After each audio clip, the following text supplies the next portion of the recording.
The Forsaken Hero. Volume 2. Chapter 19. Lunch. Katsurogi and I sat side by side on the rooftop. Though it would have been good to return to the dormitory, it would have been troublesome if someone saw us. It still wasn't desirable. Come to think of it, why did Katsurogi suddenly come to me?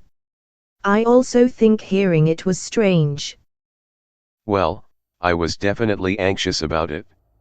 Well, today, when Tamaki attended the committee you called Samajima away.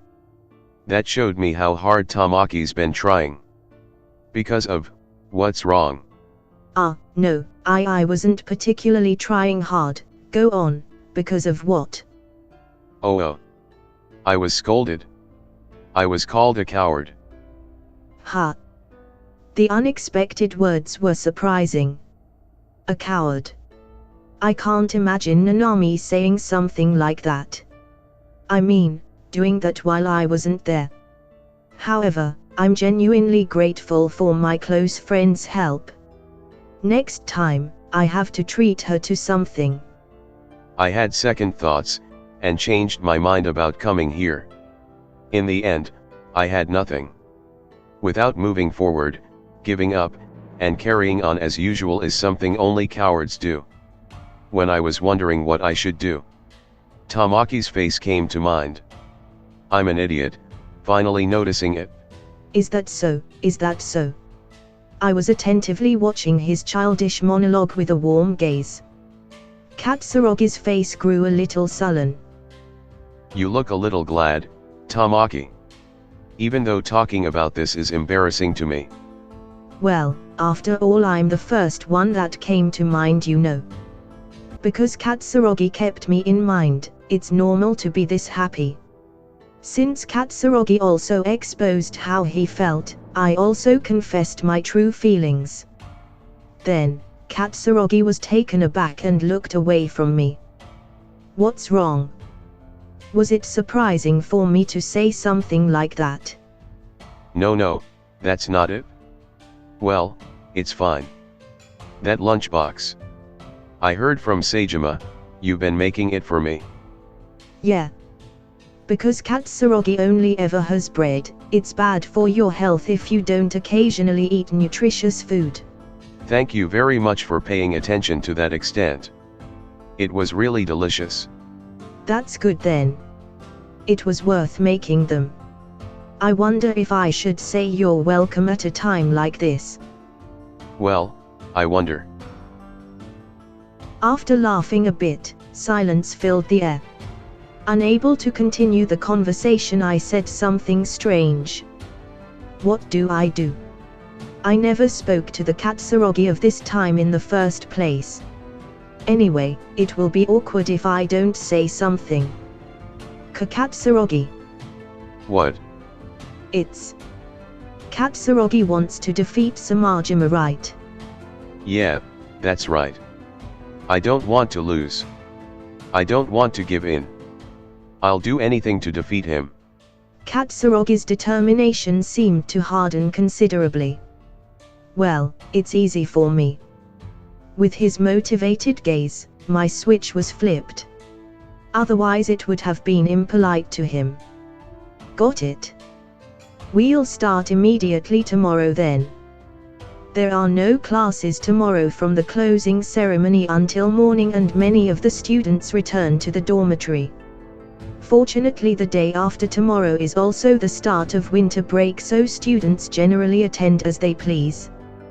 That said, I need to finish up the proposal and submit it. That aside, other students return to their parents' home at this time. Naturally, that includes Samajima. These 2 weeks will be a contest. How much foundation can we prepare? All right, I've decided. Special training starts tomorrow. Come here after school. Katsurogi vigorously stood up with a snap when I pointed at him. He smiled wryly and nodded. Got it, all good then. Katsurogi held out his hand. I returned the gesture and gripped his hand. Yeah, all good. and thus our anti-Samajima alliance was formed. Today is a clear day in the middle of winter break. It wouldn't be an exaggeration to say that the rooftop we're on is our base. It is a very convenient place because, excluding me who has the key, you cannot freely come and go from here. In other words, we won't be found out no matter what we do. Bathed in the light of day, Katsurogi was glistening in sweat from his usual constant practice. The contents were simple. I would wrap a rope around my arm and Katsurogi would pull on it. That's it. However, I am throwing Katsurogi with a one-armed shoulder throw.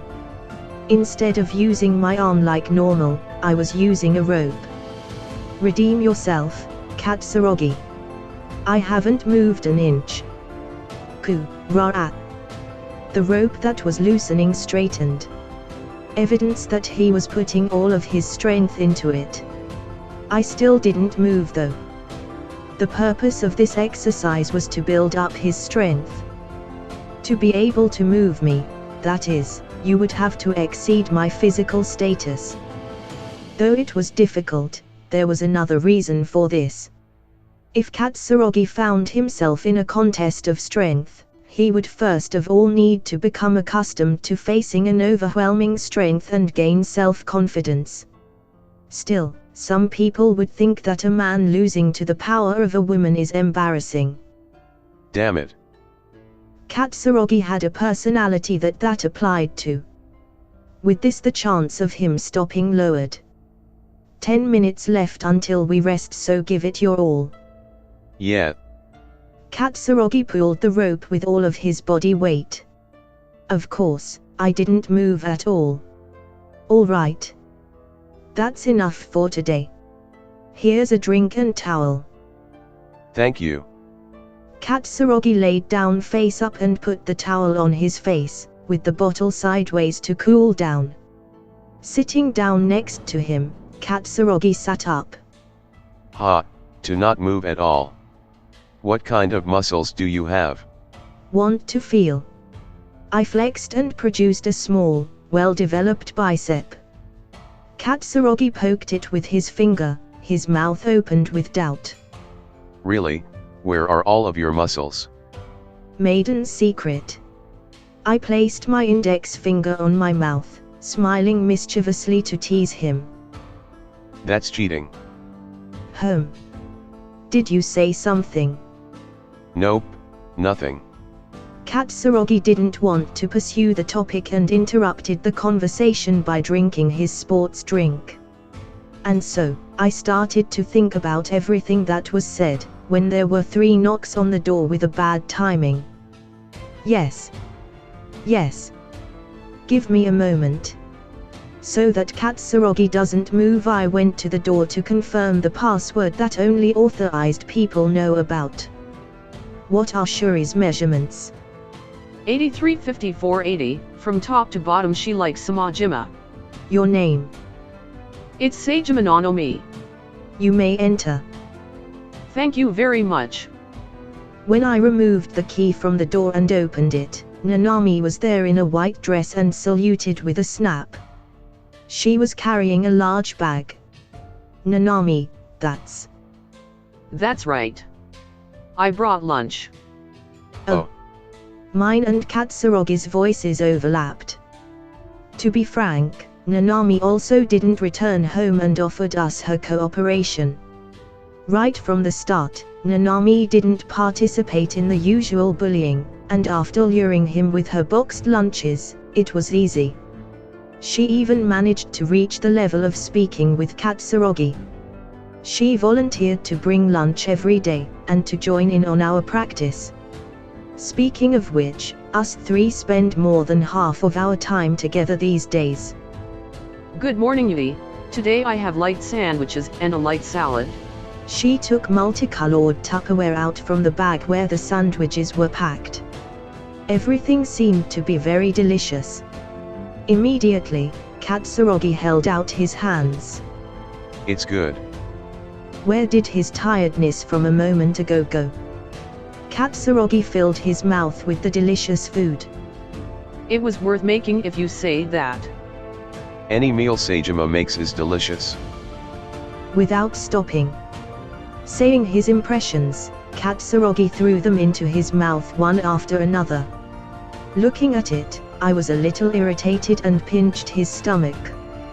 Ow, what did you do that for, Tamaki? No reason. Finish eating so that we can resume the practice. Overeating is no good, you know. You need to lose weight. But I want to eat. Do you understand me? Yeah.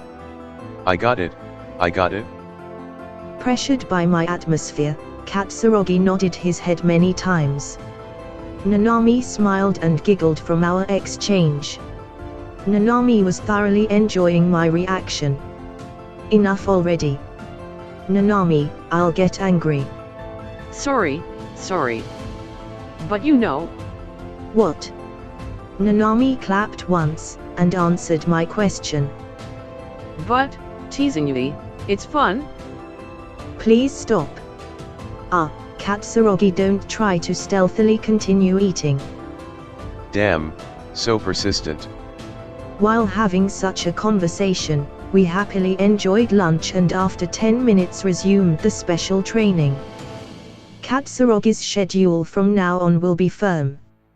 No one could blame me for it.